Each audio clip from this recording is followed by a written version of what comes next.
9:10 this morning, and your police commissioner in the chair. After the Darwin Lord Mayor Graham Sawyer's house was searched by police last month, a journalist from the NT News got a quote from a police officer talking about the matter. And so the quote ran with the NT News story. You might want to argue that the police officer shouldn't have spoken to the journalist, but in printing the story, the journalist did nothing wrong.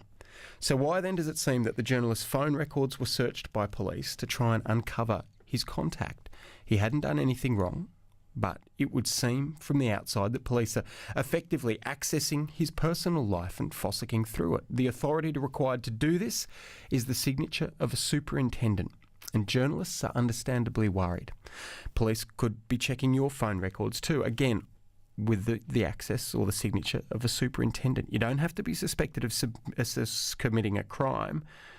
Again, all you need is a senior police signature. John McRoberts, good morning to you, and thanks for coming in to the studio this morning. Good morning, Leon. Are you happy with the details of that story as I've laid them out? Is it fair to say that you've accessed the phone records of somebody who hasn't done anything wrong, and you've done it without telling them? Well, I need to explain the circumstances by which we have accessed a journalist's records. But is that not the details of the case, that you've accessed the phone records of a journalist who hasn't done anything wrong, and you've done it in the expectation that they would never know that it had happened? Yeah, that's the provision of the law. But there are a number of police, a finite number of police who are involved in the case, potentially, and who could potentially have handed over that information. Why not go through their phone records? Why are you going to somebody who has broken no law and committed no crime and investigating their phone records without their knowledge when they've done nothing wrong?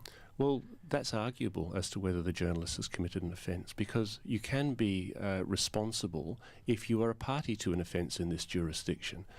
So I won't debate that on your program, Leon, but clearly the information, the most easy way of finding out who had been speaking to the journalist was to check his phone records.